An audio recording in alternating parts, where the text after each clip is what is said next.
Talkin' Ish podcast with Venom. Bang, bang! Efe Caliskan, a 26-year-old professional Muay Thai and kickboxing phenomena who is originally from Turkey, is now hailing out of Toronto, Canada, where he trains and represents the One Muay Thai under the coaching of 17-time Muay Thai and Glory Kickboxing World Champion, the One Bad Boy Simon Marcus. And when in Thailand, he trains at Singma Win Camp under the wise tutelage of the Golden Era's Muay Thai move genius, Namsak Noy, better known as the Emperor. Another force of nature who during his time beat up Prime Sanchai. Efe began his fight career back home in Turkey, where he racked up over 20 amateur fights and is now pro in both Muay Thai and kickboxing. He's represented Canada on the global stage at the IFMA World Championships in 2023 and is a BFL MMA kickboxing champion, Canada Muay Thai champion, and an Ontario Muay Thai champion. With such an already impressive start early on in his professional career, he boasts a professional record of 8 wins and 2 losses. He has already fought in Ratchadamnern Stadium 4 times, a Muay Thai stadium considered to be the most prestigious Muay Thai stadium in the world. His last fight in Ratcha was won via unanimous decision. On the day of this airing, he will be stepping into the new stage for combat, which is in the Octagon, where he'll be having his MMA debut Saturday, June 13th. Welcome, and let's start talking ish with Efe. All right, let's welcome my boy Efe to the house. Yes. What's up? What's up? Thank you so much for coming, Yes, brother. bro. Appreciate you. Thank man. you. All right, man. So you got a big fight this coming Saturday. So how you feeling right now? Like, where's your head at? Especially, with the fight literally being 4 days from now. Yeah, Saturday. I'm feeling great. I'm just transitioning into MMA from Muay Thai, so it's been a lot of groundwork, grappling, BJJ. I've done my 1-month training camp in TriStar Montreal. Nice, GSP's gym. Yeah, GSP Yeah, gym, big but history there. shout out to Coach Fras the Hobby.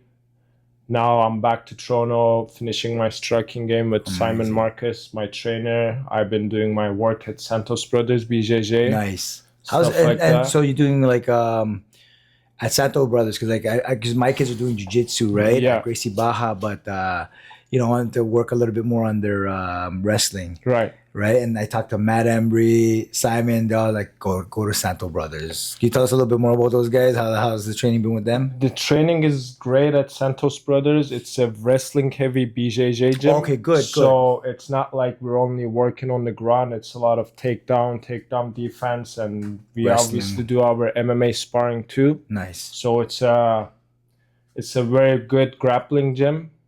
And yeah, just striking yard, with Simon at the One Muay Thai. So Shout out to I'm One Muay excited. Thai. Yeah. Shout out to One Muay Thai and Simon. Just excited for Saturday, man. That's awesome, Yeah. man. So, let's give everybody a bit of your origin story here. Take Mhm. us back to the very beginning. Like, how'd you find Muay Thai or kickboxing, or was it Muay Thai your first combat sport you started with, or? My first combat sport was kickboxing. Basically, I was a kid who was always into sports. I Yeah. used to play soccer. I used to play like tennis, swim, whatever it was. One day, when I used to live in Turkey, I just walked into a local neighborhood kickboxing gym. Just started there, fell in love with it, started competing after 3-4 months, stacked some amateur fights in Turkey, fought in Nice. championships. Then once I moved to Toronto in 2018, I met Simon Marcus, which was my childhood hero. I used to watch his fights all That's the time when I amazing. was growing up as a kid in Turkey. And then once I met Simon, he introduced me to Muay Thai. And since then, It's been a wrap. It's been a ride, That's awesome, man.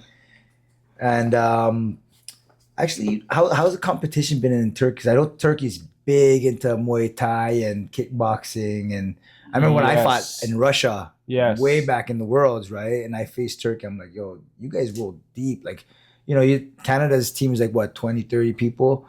And then you see, Turkey's one of those standout countries when you're in the world stage, and like Uzbekistan, Kazakhstan, Yes.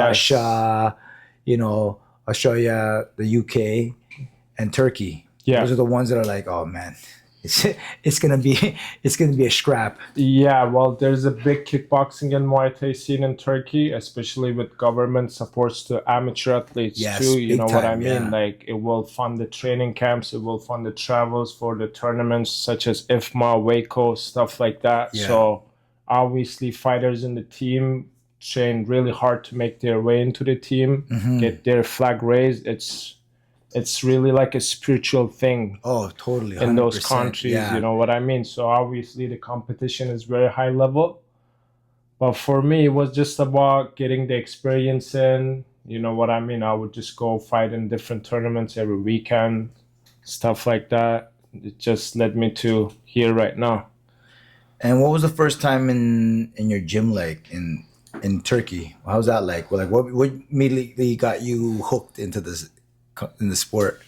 Honestly, it was just so natural. Like I said, I was walking in my neighborhood. I just stepped into a local kickboxing gym. It was actually Wing Chun and a kickboxing gym. And Oh, I was like, I want to do Wing Chun. And then the trainer was like, wait.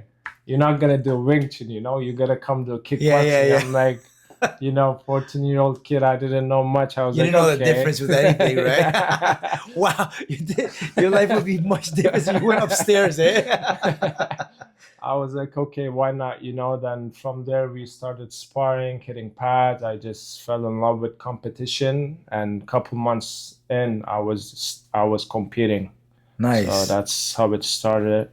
And then, like, you said something about training with your, childhood hero, like Simon. How was that Yes, like? How was that whole and how that relationship start? Like, where'd you guys meet? that was a dream come true for me. As I Yeah. told you, like when I first started kickboxing at a young age, or at those times, Simon was Glory Kickboxing Oh, it was middleweight during that era when champion. he was already fighting. Like, Yes. and he already beat Adesanya at that point. Yeah, he He was was on top fighting of it. He was everybody, beating Adesanya, Jason Wilness, all those guys. He all the was big fighting names. against, yeah, big names, UFC champions. So yeah, like watching him at that age, and then when I moved to Toronto in 2018, I just messaged him, "Hey, I want to come train at your gym," Yeah, and he was yeah. like, "Yeah, come over. Training is at like 7 p.m. or whatever." I just went that day, start training with him, and the That's rest of awesome, his man. story. And what's the one thing with Simon that you've learned that compared to all your other coaches that you worked with in the past? What's something that you got from him specifically that he's kind of drilled in you?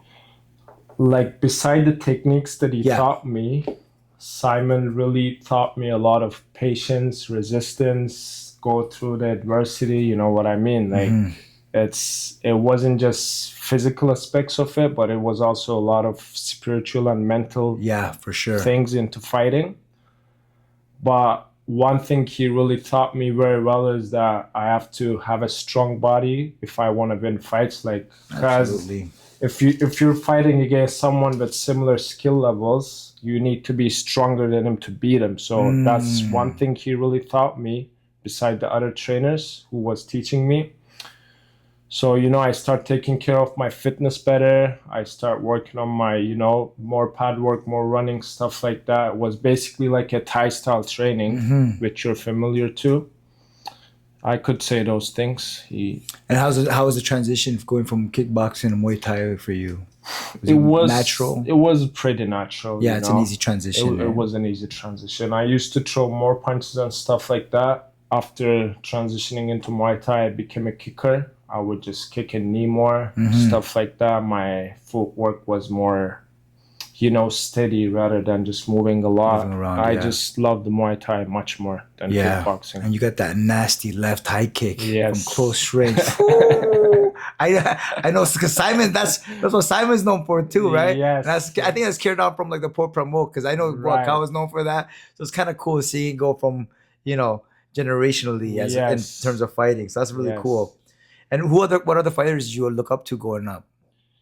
You big fan of? Honestly, for as far as kickboxing, I would say Simon Marcus, Nikki Holskan. Oh yeah, good Those one. two were my Yeah. favorites in glory days. As I was introduced to Muay Thai, my trainer Namsak Noe, shout out to Yeah, yeah. Namsak We're gonna shout out Noe. to Namsak Noy, the Emperor. We're gonna get to him Yes, too. the Emperor. I would say those three were the top names that I was looking up to. Yeah. Well, I mean, listen, man, you're getting trained by the who's who of the sport, right? And striking. And let's go on to, you mentioned Namsak Noy, and, that's a golden era legend for some of you don't know. And he was known as the Emperor, and he beat Prime Sanchai back in the day. Yes, So this guy's no joke. This guy, funny story, was supposed to be the original guy to fight and compete at K1 Max. Set up Correct. Wakao. Yes. Wakao was the cover guy for him. Yes. He stepped in afterwards. So how's training with him been like? Because he's femur. He's not like his style's not even like leo go, right? Yes. It's very like IQ building. So yeah, tell us about that. Yeah.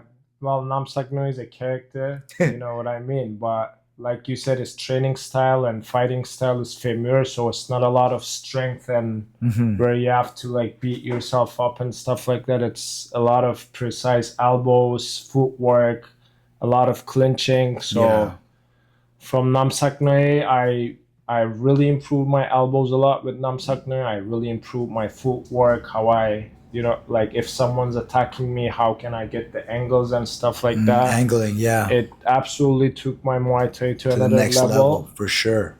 with Namsak Noe. And the way I was introduced to him was when I was gonna fight at IFMA tournament in 2023. I needed somewhere to lose weight, like to do my last week of training camp.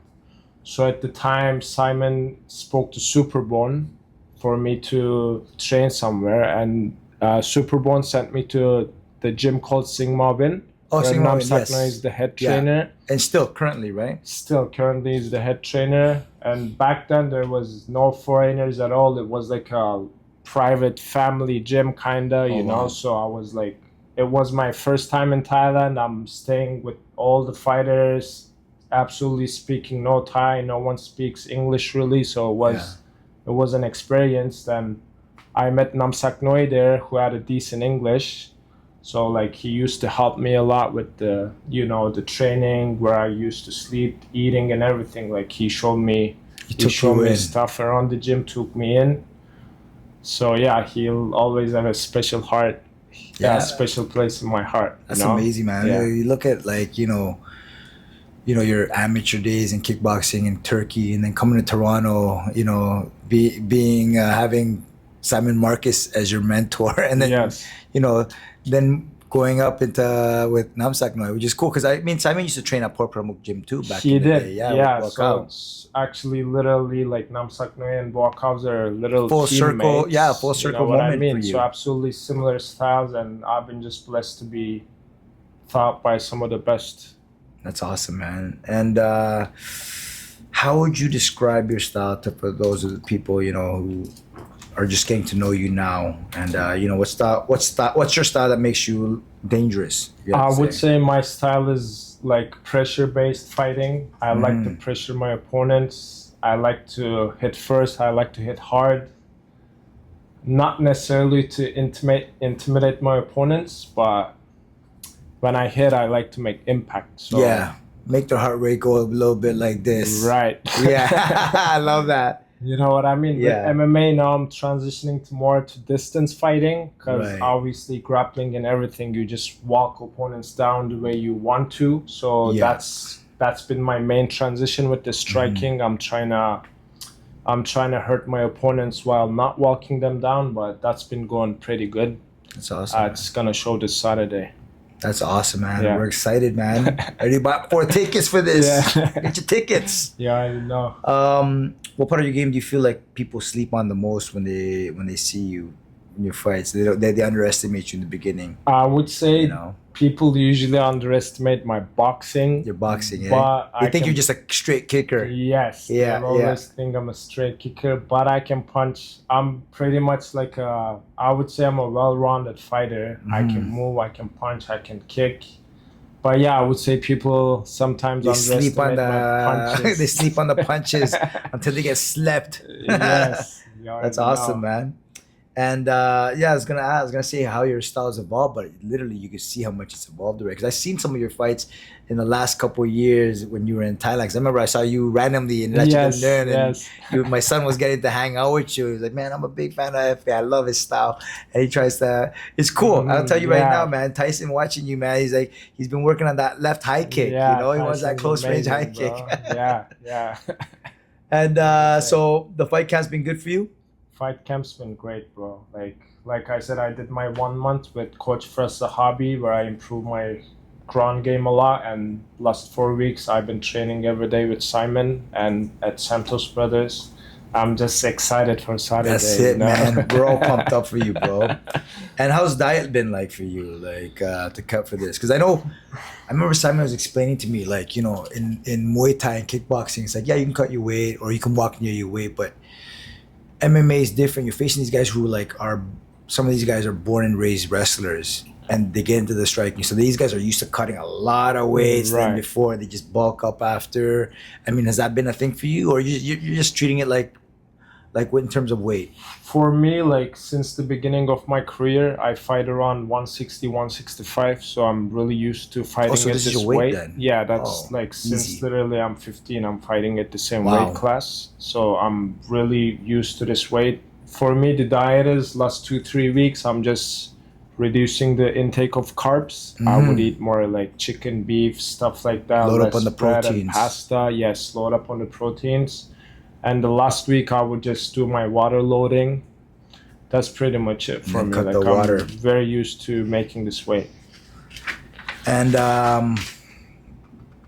has there ever been a moment, like, or a loss or injury, kind of like a rough stretch where you genuinely kind of question, like, is this for me, or is kind of like, fuck, how am I gonna get back from this one? While in my amateur days, whenever I lost a fight, I would always think to It'll be myself, too much. Yeah, it would consume you. yeah, I'm Yeah. like, if In I lose amateurs, to eh? this in amateurs, when I first started, I would say like, if I'm losing to this guy, how am I gonna be able to keep up with like world champions, pro fighters? But as I went upstairs, as I beating some of these guys up, I start gaining confidence in myself. And once I turned pro, like there's pretty much no going back. Yeah. Trying to get into the UFC. So what would you say to these guys who are like amateurs now, and they're saying, like, fuck, I just had because there's some of these guys, man, they're studs, and like they have records of like, okay, they're 4-0 in the beginning and another one loss, and they think they're like, Yeah, I've it's been amateur, there. and I'm telling you, I've been in there. amateurs, and I get that, right? But Well, to the amateur fighters, what I would tell them, number one thing is they have to be consistent. Like they have to fight as much as I can. Another thing, they should start counting their records. Like I had over 20 amateur fights. I absolutely don't know how many times I lost. exactly, It absolutely doesn't matter. What matters is you getting into the ring and getting the experience. Because even if you're this champion, that champion in Canada, you'll realize once you another go to game. Thailand, China, Russia, fighting these monsters, Yeah. all these amateur titles, they don't mean nothing. No. So what matters is you getting into the ring and get the experience. And the confidence, you'll just build it over time. You'll build the confidence by getting into the ring. Nothing can replace the fight itself. No matter how much you spar, no matter how much you train, the real ring experience, nothing can replace that. So my That's message to the amateurs would be just get into the ring, get that experience. That's all you need. And That's believe it. in yourself. That's it. That's massive, guys. It's coming from a pro. And I always tell a lot of my fighters, you either win or you learn. If you lost and you choose that you lost, then you lost. If you didn't learn nothing, then you really did lose. Absolutely. Like there's a lot of fights that I've been in. I feel like it was so close, but if I won the fight, for my next fight, I wouldn't train as hard. But because I lost the fight, now I see I see where my game is need to be improved and stuff like that. And I would just train extra more. So like the crew said, when you lose sometimes it just means you learn something new and you just gotta go and fix that. It's not like end of the world, and you know what I mean. Even the greatest fighters in Thailand, Buakaw, Namsak Noy, all these legends, they lost many times. Yeah, Doesn't they mean don't. They anything. don't think. Yeah, exactly, Yeah. exactly. Everybody's Sanchez lost, guys. Come on, you Yes. know. What's something you had to sacrifice for the sport that most people don't realize? You know, in terms of like being a fighter. You know, a lot of these people who are just watching this, who are just taking up sports, taking this as a hobby, and they're kind of thinking, you Yeah. know, and they want, or maybe they're in the transition from being amateur to professional. They want to like take this as a like their like livelihood. Well, being a fighter means you have to dedicate your life to the sport, which Yeah. also means you're gonna lose a lot of family times. You're gonna lose a lot of like Big. birthday parties, this, that, like your mom's birthday, your brother's celebrations, stuff like that. So me, since I started at 13, 14 years old, I didn't have much social life. You know what I mean? I Mhm. would usually travel and compete in different tournaments. I would train 5, 6 days a week. For me, the biggest sacrifice was my social life, Mhm. which is now starting to pay off. So I can't really complain. I have very good people around me that I met Mhm. from this sport. You, Simon, I'm blessed with a lot of great people around me from all around the world. So, like, the biggest sacrifice for me was the time that I spent apart from my family and friends. Mhm. But it's been a ride. I'm grateful, you Short know. term pain for long term gain, Yes, right? That's it, exactly. bro. And so, where would you say you are right now? Is it something like with the MMA thing? Is it something you want to do ongoing, or you want to do it to coincide with your kickboxing career as well, or wherever the opportunity is? Because I know you've, in the last 2 3 years, you've done Muay Thai and kickboxing, right? Yes. So, I mean, where is it? Is it where the money's at, or Honestly, I don't want to make it about money, yeah, yeah, but to be realistic, you got to pay bills, man. I gotta pay bills. I'm 26 years old now. I'm getting married next week. Like I have to. Big ups. No. I have to, think about those things too. So right now, my main goal is to be fighting the UFC as soon as possible. Let's That's go. why I'm transitioning into MMA. That being said, Muay Thai will always be my favorite martial art. I think it's the best martial art ever. I'm in love with the sport. I love Mhm. Muay Thai, but just for the sake of have a bigger platform, now I'm Absolutely. doing MMA. For sure. But absolutely, in the future, when I go back to Thailand, I'll be fighting in RWS and I'll try to make my way up to one Ooh. championship, stuff like that. So Muay Thai will always be in my heart. That's it. I love that. I Yeah. love that, man. And who's Efe, when the gloves come off? These people might ask you this because, we want a lot of more people to know who you are. I know this is your first podcast and you're doing something like this, but it'd be good for people to know who you are, bro. Yeah, I wasn't really prepared for this question. I'm just Efe is just a regular guy who likes to fight, who likes to spend time with his friends, family, stuff like that. Just a regular Keep guy, it simple, man. Just keep it Just simple. keep it simple. That's it. I'm a family man. I like to spend time Mhm. with my family, my parents, my wife, just close friends like you. I love to train. It's my obsession. Yeah. Fighting is my passion. I love to fight. If he's just a regular man guy. who loves to fight and be around his family. That's it. I think this and it's good for it's really good for like these younger fighters to see, like you just said, like you don't really, it doesn't sound like you're doing much, other than training and fighting, right? But you keep your schedule pretty simple. Yeah. Not there's nothing complicated about it. Wake up, train, eat, train again, Exactly. go to sleep, right? Yes. And I think that's almost like you said, right? There's a missing point a lot of people hopefully don't miss out on, is that there's not much else to complicate your schedule for you specifically, and that's how it's gotten you this far, because literally you don't complicate your life from the sounds of it. It's literally just training and then fight, right? Absolutely. Since you've been in Thailand too, you absolutely know how it goes there. Like the best athletes in the world, best martial artists in the world, They don't do all those like fancy, crazy training stuff. No. It's very simple. You wake up, you put your running shoes on, you go for a run, you come back to the gym, you hit the bag, you train with your coach, hit the pads, do some clinching, sparring, eat, go back to sleep, go to sleep, wake up, train, do the same thing again. So, like you said, it's actually very simple. There's nothing to be complicated.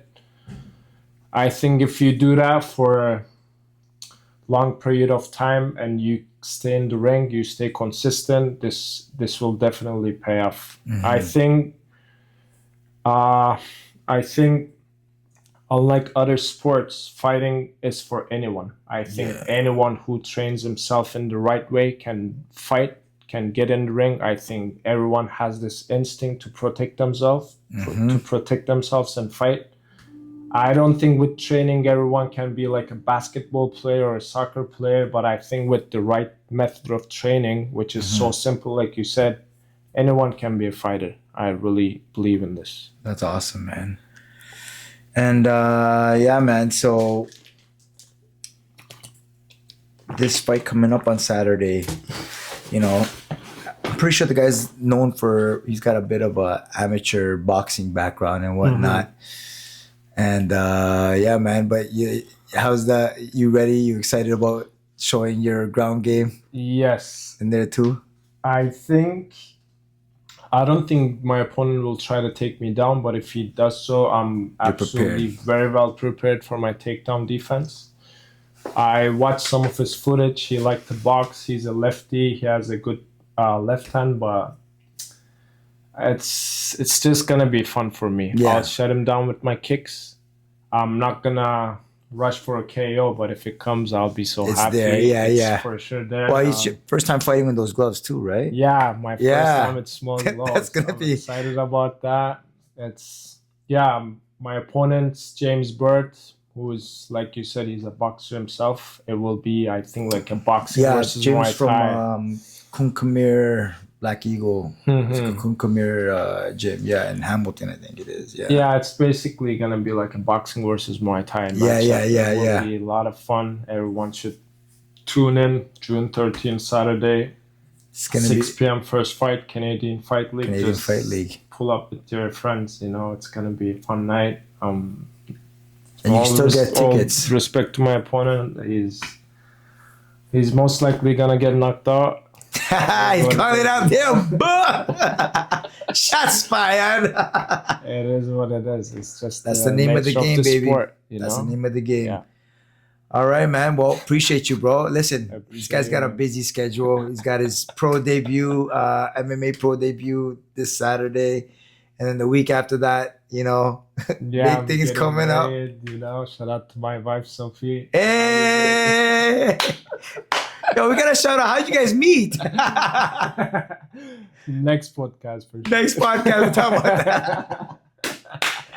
All right, but yeah, man, thank you so much for coming here, bro. We're gonna support you. I'm gonna be there screaming and losing my voice to watch my boy debut. And yeah, man, you guys stay tuned. Canadian Fight League this Saturday. Bang bang. I appreciate it. Thank you, brother. Thank you. Appreciate you, brother.